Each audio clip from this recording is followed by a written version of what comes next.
Halo para sahabat channel suyanto.id, ketemu lagi, semoga Anda semua selalu sehat walafiat. Kita selalu berbagi pengetahuan dan belajar sepanjang hayat di channel yang memang didesain untuk belajar sepanjang hayat. Nah, kali ini kita akan membicarakan mengenai pelanggaran-pelanggaran akademik yang ada dalam kehidupan kita sehari-hari, dan narasumber kita adalah Bapak Profesor Dr. Ali Saukah. Beliau adalah guru besar Universitas Muhammadiyah Kalimantan Timur. Kita sapa. Assalamualaikum Pak Ali. Waalaikumsalam warahmatullahi wabarakatuh. Apa kabarnya Pak Yanto? Alhamdulillah, Sehat, ya? kita baik-baik. Mudah-mudahan Allah selalu melindungi kita dalam Amin ya rabbal pandemi alamin. seperti ini. Nah, Iya. saatnya Pak Ali, kita di dalam kehidupan akademik sehari-hari menjumpai baik secara praktik maupun secara teoritik mengenai pelanggaran akademik. Nah, ini bagaimana terjadi dan seperti apa, Pak Ali, yang nyata-nyata ada. Dan tentu saja kita berbicara ini adalah bukan bermaksud untuk membuli mereka, tapi kita adalah untuk membangun kesadaran bahwa kehidupan akademik itu harus ditegakkan kapanpun dan dimanapun. Pak Ali.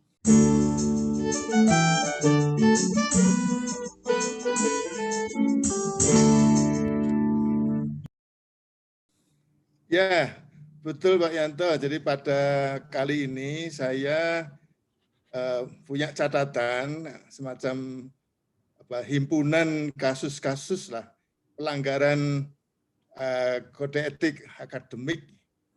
Saya menggunakan kode etik akademik itu kaitannya dengan bagaimana akademisi melakukan penelitian, kemudian menuliskan laporannya, dan kemudian bisa juga laporannya itu kemudian dikemas menjadi naskah untuk diterbitkan di jurnal. Jadi ini nyata Pak Yanto, ya. Saya merasa ini perlu disampaikan, tetapi bukan untuk itu tadi memang mengejek atau apa namanya. Dan kita berdua nanti mungkin kalau toh dianggap sebagai hakim mengatakan ini seperti apa, bagaimana konteksnya itu, kita kalau bisa sebijak-bijaknya ya, dalam artian tujuannya bukan untuk kemudian mencari sanksi atau hukumannya, tapi agar kemudian kalau ini menjadi sebuah kesadaran perbuatan yang tidak baik gitu ya, kalau bisa kemudian menyadarkan orang untuk tidak melakukannya gitu. Ya, oke. Dan itu Pak Ali, dari case yang akan kita ceritakan ini nanti kan itu nyata. Itu mereka mengaku atau bertobat sebetulnya. Ya sebetulnya apa namanya, kalau pengakuan pertobatan itu saya sendiri belum menyaksikan ya, tapi saya melihat sendiri perilaku-perilaku seperti itu, mengamati sendiri, tapi juga ada orang yang beritahu saya, dan begitu. Jadi artinya masalah pertobatan itu kan bukan urusan saya dalam artian Ya. Dan proses. Ya, saya hanya berharap bahwa itu kemudian tidak lagi dilakukan gitu ya. Tapi saya kira ini masyarakatlah yang kemudian menilai apakah betul yang kita katakan sebagai nyata itu betul-betul nyata dalam kehidupan. Sehingga kemudian kalau toh diam-diam sajalah siapapun yang merasa melakukannya diam-diam gitu, kemudian tidak lagi melakukannya. Jadi coba Yanto. Ya oke, bagus. Ayo ini satu lagi. Karena gini, kalau itu kemudian nanti ada kasus-kasus yang saya sampaikan nanti itu, ada juga yang mungkin regulasinya tuh nggak ada gitu, regulasinya nggak ada. Jadi ya sehingga kemudian ya tentu kalau regulasinya ada kan sanksi hukumannya apa gitu, ya pakai sanksi logika aja. Di samping kemudian untuk selanjutnya tidak lagi dilakukan. Ya mudah-mudahan bincang-bincang ini juga menstimulir para pengambil kebijakan untuk membuat regulasi kalau dipandang perlu, bahwa itu perlu ditegakkan secara akademik dan secara moral. Mudah-mudahan begitu, Pak Ali. Ya, Pak Yanto, saya mau menyebut ya bahwa pada waktu menjadi Kemristek Dikti masih belum berpisah lagi, Ya. Kok bisa lagi ya, berpisah. Ya, ya. Dulu Belum berpisah rujuk. gitu. Nah, jadi pada waktu masih jadi satu, Kemristek Dikti itu sebetulnya ada konsep, ada draft yang memperluas Permendiknas tentang plagiat itu menjadi lebih luas, yang sifatnya itu integritas akademik gitu ya. Lebih luas, tapi sekarang ini itu tinggal jadi draft ya, karena setelah berpisah itu kemudian yang akan menindaklanjuti siapa, mudah-mudahan ini ada yang mendengar juga, agar kemudian ditindaklanjuti, mungkin juga koordinasi, kolaborasi antara Ristek dengan Kemendikbud, dalam artian ini Dikti mungkin ya, gitu. Ya. Kan bisa ya itu yang namanya regulasi itu antar kementerian gitu kan bisa Pak Yanto ya? Ya, bisa. Karena ini sifatnya mencakup yang terkait dengan dosen, peneliti, tapi juga kaitannya dengan penelitian dan publikasi. Jadi artinya dua kementerian itu bisa kolaborasi untuk kemudian menyelesaikan regulasi. Naskahnya saya sudah lihat kok, itu draftnya itu bagus itu. Jadi artinya tidak hanya sekedar plagiat seperti pada waktu sekarang ini masih statusnya regulasi yang berlaku, yaitu tentang pencegahan plagiat. Ya. Ya, oke. Sekarang kita move on terhadap kasus-kasus real. Pak Ali akan share. Ya, Pak Yanto, izinkan saya sekarang share tayangan yang mungkin nanti kita tayangkan terus. Ya, betul. Kemudian agar pemirsa itu bisa mencermati juga. Ya. Nanti kalau pemirsa punya pendapat lain dari pendapat kita, saya kira bisa disalurkan ke Pak Yanto, ke Suyanto ID ya. Ya, terus. .id ya. Ya, bisa dikomen. Kalau ya, jadi artinya yang kita bicarakan terhadap kasus-kasus yang saya sampaikan ini, kalau kemudian pemirsa itu menganggap ada berbeda pendapat, saya kira itu sah-sah saja disampaikan melalui suyanto.id gitu ya Pak Yanto ya. Bisa dan iya langsung dikomen. Dikomen itu ada peluang untuk berdiskusi. Oke, baik ya. Izinkan saya sekarang share screen. Ya, silakan. Share screen. Ya, baik Pak Yanto. Jadi ini videonya saya tutup ya, biar saya bisa melihat. Enggak apa-apa, dianu aja. Biar videonya biar tetap jalan Pak Ali. Karena kita kalau bicara biar ada orangnya. Oh gitu, ya baik. Ya sebentar. Ya sekarang masih. Jadi ini saya katakan saya himpun ya. Seperti yang saya katakan tadi. Saya lihat sendiri, saya amati sendiri, tapi juga ada yang menceritakan pada saya. Sehingga kemudian sebenarnya mungkin masih lebih banyak dari 15 ini, tapi ini katakanlah sebagai sampel lah gitu. Ya, oke. Juga ada variasinya gitu. Jadi saya mohon mohon izin untuk Jadi siapapun bisa memberikan komentar, mari kita komentari. Nanti kalau kemudian ada yang beda komentarnya, silakan masuk ke bagian komentar ya. Ya, ke komen. Yang pertama ini Pak Yanto, kita berdua bisa melihat ya. Jadi kasusnya ini mencantumkan nama sebagai penulis artikel yang terbit di jurnal, padahal orang yang punya nama itu tidak ikut meneliti dan tidak ikut menulis artikel tersebut. Jadi nebeng lah istilahnya itu. Ini tidak mudah itu mengatakannya itu apa. Apakah ini, kalau yang kita bicarakan sebelumnya ada 3 besar itu, 3 utama itu, ini tidak masuk sebetulnya. Ya, tapi saya tengok di di draft yang tadi saya katakan itu, ini memang jelas logikanya orang akan menerima bahwa ini adalah kepengarangan yang tidak sah. Ya, jadi dia menulis namanya sebagai penulis di antara penulis-penulis yang lain, yang dia sama sekali tidak punya kontribusi, sehingga ya logikanya ya kepengarangannya tidak sah. Ya, tapi kalau misalnya pembimbing disertasi masih oke ya. Oh, itu punya hak, itu punya kontribusi. Kecuali pembimbing disertasi yang nggak ngapa-ngapain loh. ini guyon saja, ini nggak tahu ada enggak itu pembimbing disertasi yang nggak berikan kontribusi sama sekali pada bimbingannya. Kalau itu ada ya nggak tahu itu apa termasuk di sini enggak ya. Tapi asumsi saya sedikit banyak itu pasti ada kontribusinya kalau sebagai pembimbing. Dan itu kontribusi itu tidak dalam artian kuantitatif, tapi ide-ide yang disampaikan itu termasuk punya bobot yang cukup untuk kemudian dia berhak mencantumkan namanya. Ini. Jadi, ya, oke. Tapi ini banyak loh Pak Yanto terjadi nih. Ya.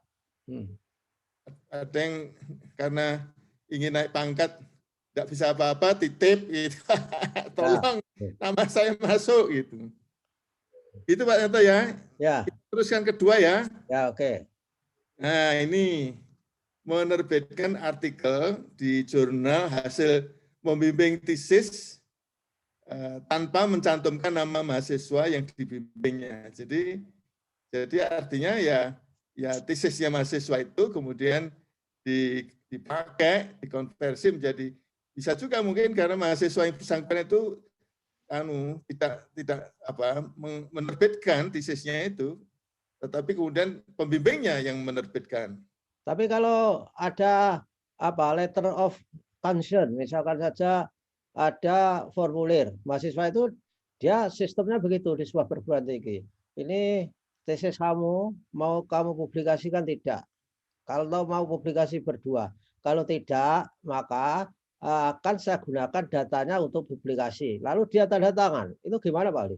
Oh ya, jadi kalau kemudian bukan tesisnya, tetapi datanya karena juga pembimbing itu juga ikut berkontribusi terhadap bagaimana data itu dikumpulkan, bagaimana instrumen data itu dikembangkan, itu saya kira juga punya hak lah terhadap data itu. Ya.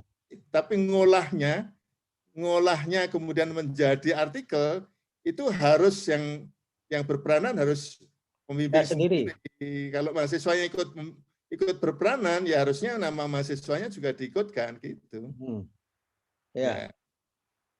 Itu Pak Yanto ya. Ya, berikutnya. Berikutnya menerbitkan artikel di jurnal hasil penelitiannya yang temuan-temuan penelitiannya beda dengan yang dilaporkan dalam laporan penelitian aslinya. Jadi kalau seseorang peneliti setelah melakukan penelitiannya kan dia punya saja kewajiban untuk menulis laporan, katakanlah itu untuk kepentingan ke sponsor, dan kemudian setelah itu dipublikasikan sehingga dia kemudian menuliskannya dalam bentuk artikel untuk jurnal. Tapi temuan-temuannya itu beda. Ya.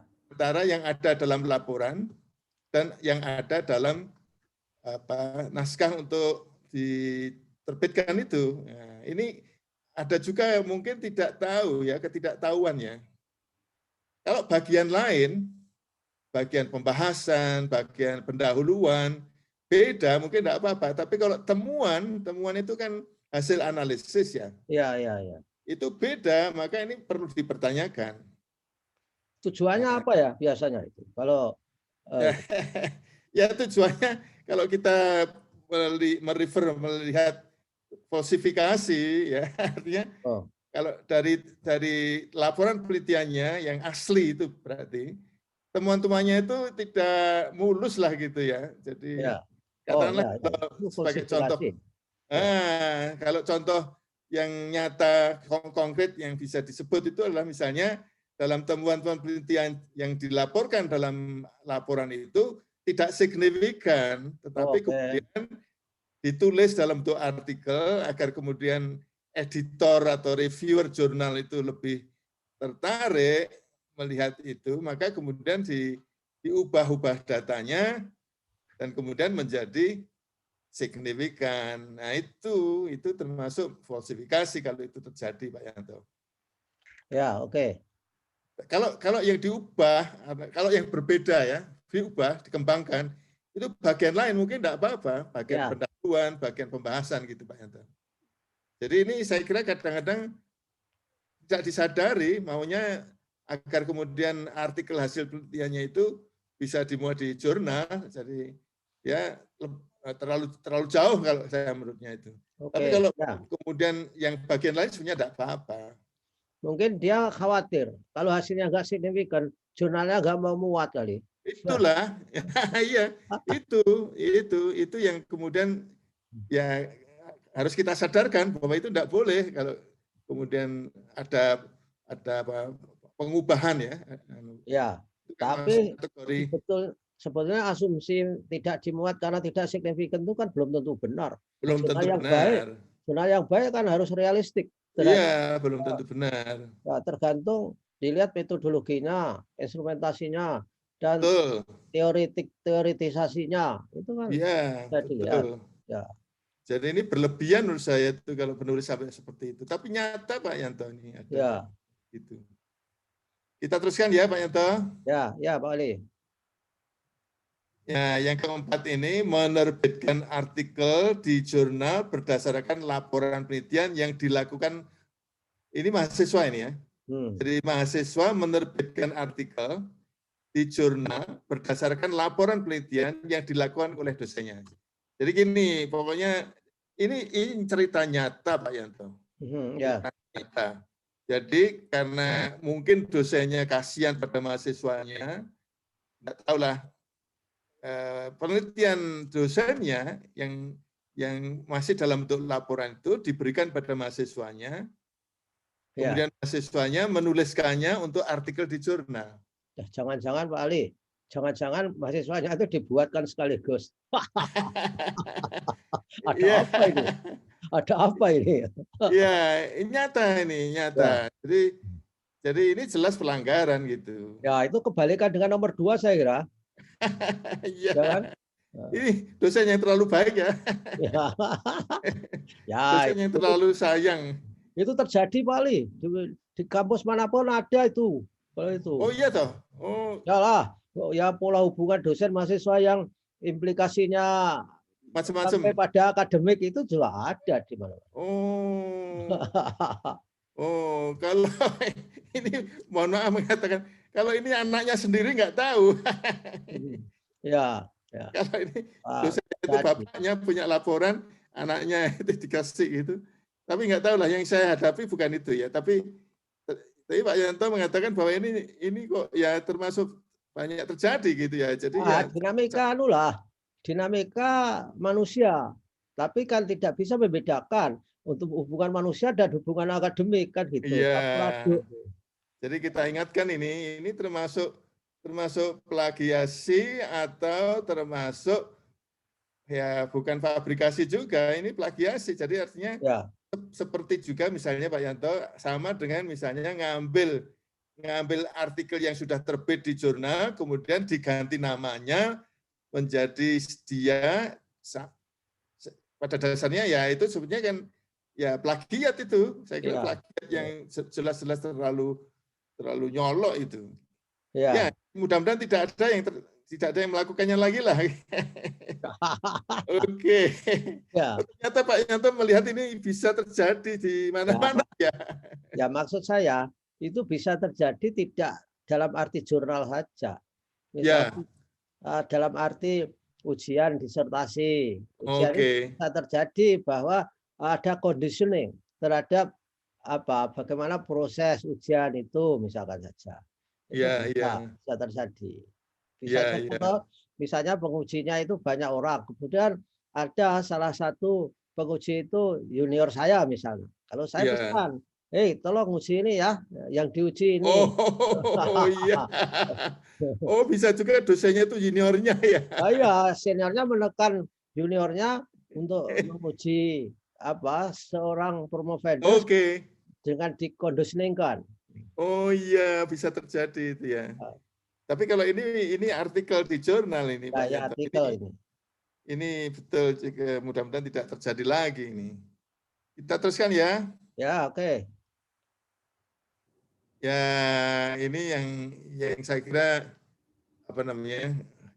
saya mendengar sendiri ini pengakuan itu yang tadi yang pernah saya dengar, kenapa saya tanya kenapa kok membeli laporan penelitian seorang guru yang naik pangkat dengan menggunakan laporan penelitian yang bukan hasil penelitiannya sendiri, yang membeli, yang penjualnya ada. Ini sudah lama Pak Ali praktek ini, dan ini kalau kita doakan mudah-mudahan sudah nggak terjadi itu nggak bisa. Kalau sekedar doa saja, ini karena ada demand, ada supply-nya. Jadi memang sama untuk naik ke 3B itu harus melakukan dengan tindakan kelas yang tidak semua guru bisa melakukan itu. Jadi harus pesan itu tadi. Ada tukang jahitnya itu. Iya. Kalau saya punya komentar lain ya, ini apa namanya? Tadi saya itu guyon dalam artian ya kita doakan ya, tidak akan cukup doa itu. Yang pertama sebetulnya institusi lembaga yang menghasilkan guru itu juga harus dipertanyakan apakah institusi dalam kurikulumnya itu juga sudah menyiapkan kompetensi yang memang akan dibutuhkan oleh guru di lapangan, nanti profesional di lapangan itu harus, sehingga kemudian ini kalau kemudian tiba-tiba dicegati untuk naik pangkat harus ada penelitian tindakan kelas atau penelitian yang lain, padahal kompetensi itu tidak dibangun di institusinya, yaitu salah institusi.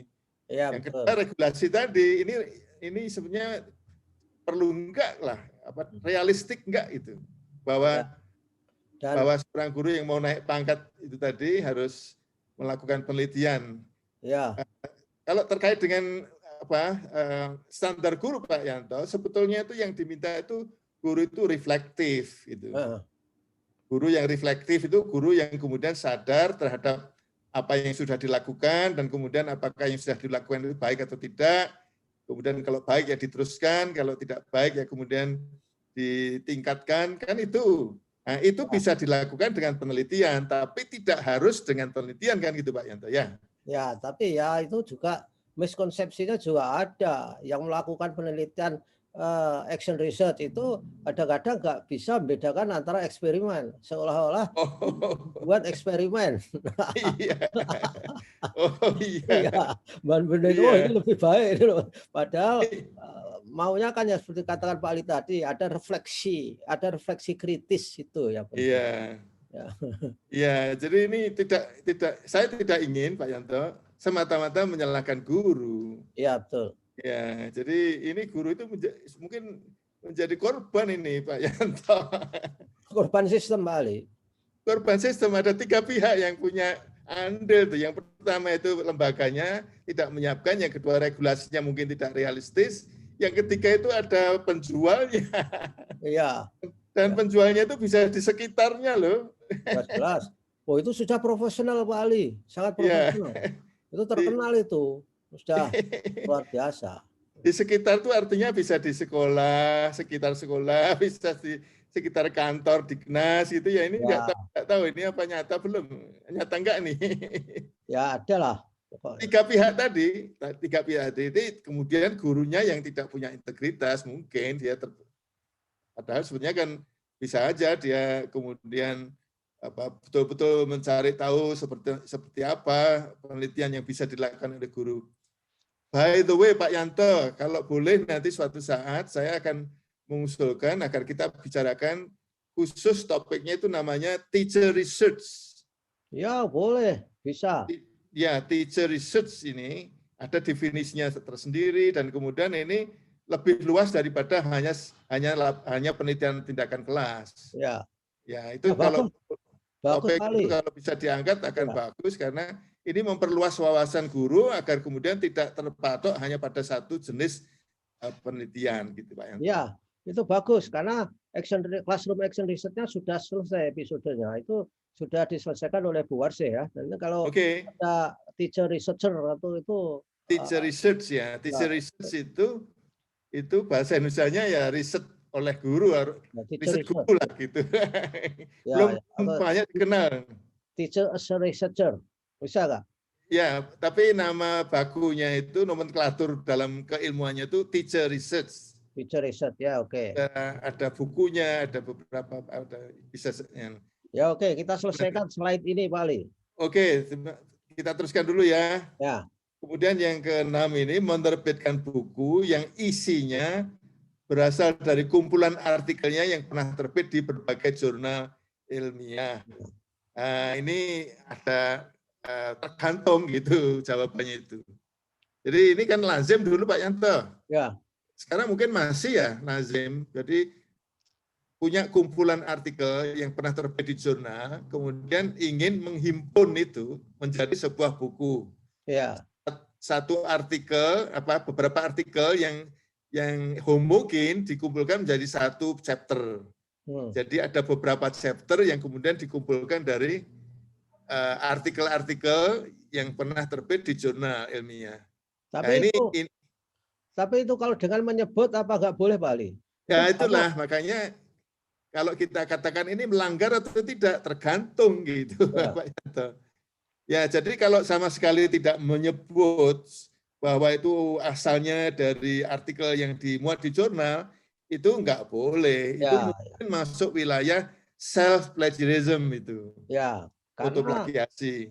Karena saya juga melakukan itu Pak Ali. Jadi saya punya buku saku kecil gitu, isinya artikel saya di koran, dan setiap artikel tuh memang di note bahwa di bawah diterbitkan oleh koran mana, diterbitkan oleh koran mana.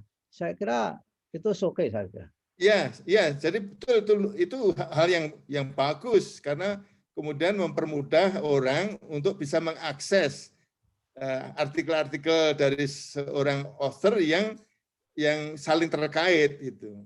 Ya, dan Lagi kalau ya Pak Yanto. Ya, dan yang penting itu kan pengakuan terhadap kepengarangannya itu kan, dan penerbitan di mana itu, Betul. bahwa Jadi supaya tidak seolah-olah menipu masyarakat bahwa itu betul. punya gagasan baru, padahal gagasannya sudah pernah diterbitkan. Itu kan persoalannya. Ya, betul. Jadi masalah kebohongan tadi. Jadi intinya itu kalau tidak bohong sama sekali tidak ada masalah. Apalagi kalau kemudian ada pengembangan, ada inovasi, ada pembaruan. Dan satu hal lagi, apalagi kalau kemudian minta izin juga pada pengelola jurnal. Ya, tentu yang penting tadi sebenarnya bahwa itu disebut sumbernya pernah diterbitkan di mana. Ya, ya. Ini masalah kebohongan yang menjadi masalah itu. Jadi kalau itu tidak bohong, terbuka mengatakan asalnya, dan yang tadi Pak Yanto penting sekali itu yang disebut Pak Yanto tadi, bahwa ini memang isinya itu kebaruannya itu kalau misalnya tidak dikembangkan ya itu memang ya masih sama dengan yang dulu, tapi kalau kemudian dikembangkan, diberi masukan tambahan, itu saya kira lebih baik. Ya, oke. Baik, berikutnya, nah ini nomor 7 ya, mengirimkan naskah artikel hasil suatu penelitian dari beberapa jurnal sehingga artikel tersebut terbit ke beberapa jurnal ya, mengirimkan ke beberapa jurnal sehingga artikel tersebut terbit di lebih dari satu jurnal. Jadi ini mungkin pemahaman lama ya Pak Yanto, bahwa pada dasarnya karena ingin memaksimalkan peluang untuk terbit di jurnal, maka yang dikirimi itu lebih dari satu jurnal. Ini sama dengan kalau ngirim artikel ke koran ya. Ya, kan dari segi ketentuan itu kan etika ya, itu kan jurnal atau koran kan mintanya hanya satu, ya betul, dikirimkan ke satu. Ya, kecuali kecelakaan Pak Ali. Saya pernah kecelakaan itu. Jadi lama artikel itu sudah berbulan-bulan nggak diterbitkan oleh koran. Koran satu nggak memberitahu, lalu saya kirim ke koran lain. Sama persis harinya keluar, ya sudah kecelakaan. Ya, itu yang ingin saya sebut sebetulnya Pak Yanto. Jadi bagi penulis, ya ini bisa juga karena mungkin istilahnya itu ya termasuk dizolimi oleh penerbit. Ya betul, digantung. Sudah ngirim. Ya digantung. Ya. Digantung. Sudah ngirim lama, ditanya nggak dijawab, segala macam. Ini gimana kabarnya? Oke. Kemudian kirimkan ke tempat lain. Tetapi sebenarnya kalau ingin menghindari kecelakaan itu, barangkali bisa saja Pak Yanto menulis surat alibi ya, sebagai alibi bahwa artikelnya itu ditarik kembali gitu. Ya, betul. Ya. Nah, itu baru kemudian bisa alibi kalau kemudian dianggap self plagiarism gitu. Tapi yang tujuannya agak beda loh Pak Yanto. Ya, betul. Mengirimkan sekaligus di dua jurnal. Kalau ini sengaja ini. Ini sengaja, ini tidak didolimi. Yang rame-rame juga bentuknya seperti ini. Ini sengaja ini. Jadi ini mungkin kesalahpahaman ya. Sikap yang keliru ya. Jadi mudah-mudahan tidak lagi dilakukan ya. Tapi sekali lagi kecelakaan tadi bisa terjadi dan bukan semata-mata kesalahan penulis kalau kemudian satu artikel yang dia miliki itu dikirimkan ke satu jurnal saja. Ya, betul. Satu penerbit saja, satu koran saja, tapi kemudian kalau dianggap itu tidak ada beritanya sama sekali, dicek. Kalau sekarang kan dicek di sistem ya, dilihat sedang diproses apakah sudah masuk review, itu kan ada itu. Kalau di situ nggak ada sama sekali, nggak punya sistemnya, itu barangkali yang kemudian kecelakaan tadi bisa terjadi. Tapi untuk menghindari kecelakaan, yang kemudian akhirnya bisa mengarah dianggap sebagai self plagiarism, itu tadi menarik kembali tadi saya kira. Betul. Kalau ada orang mempertanyakan, kita punya bukti. Nah, itu maksud saya. Kalau kemudian ada orang yang mempertanyakan, kemudian menghakimi kita sebagai orang yang melakukan self plagiarism, kita punya alibi. Gitu. Tapi Pak Ali, di jurnal-jurnal di Belanda itu, dia biasa juga ya Pak, menerbitkan untuk jurnal asosiasinya. Jadi misalnya jurnal A, tapi itu punya asosiasi dengan jurnal B gitu. Lalu dia terbitkan juga itu di jurnal B. Tapi dua-duanya ya. Menyebutkan. Ya, ini policy ya. Policy penerbit ya Pak Yanto ya. Ya. Saya pernah itu bahwa di jurnal B itu sama. Ya memang lalu di jurnal B itu bilangnya ini datanya adalah menggunakan data penulis ini di jurnal ini. Tapi dua jurnal itu kerjasama memang. Iya, tapi kalau itu kan transparan ya Pak Yanto ya. Transparan, terbuka, dan tidak ada pembohongan itu.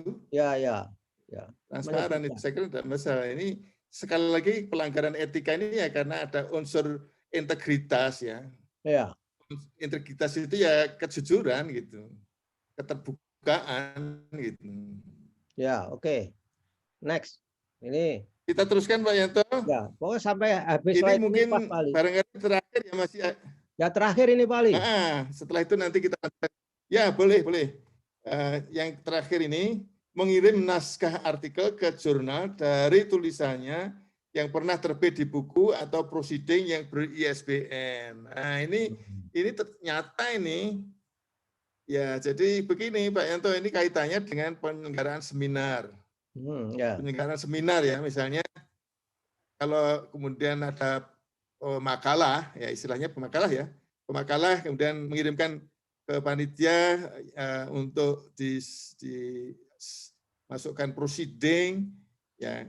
Kalau kemudian tahu bahwa sebetulnya makalahnya atau tulisannya itu mau diterbitkan di jurnal, dia mestinya tidak mau tulisannya itu diterbitkan dalam proceeding yang ber-ISBN. Ya. Artinya itu kan menjadi buku tadi itu. Dan itu berarti diterbitkan dan tidak boleh lagi diterbitkan di jurnal. Jurnal ya. Ini kesadaran dua belah pihak Pak Yanto. Jadi sekali lagi ini masih sering terjadi kesalahan dua belah pihak karena ketidakpahaman mungkin ya, ketidakpahaman penulis dan ketidakpahaman panitia.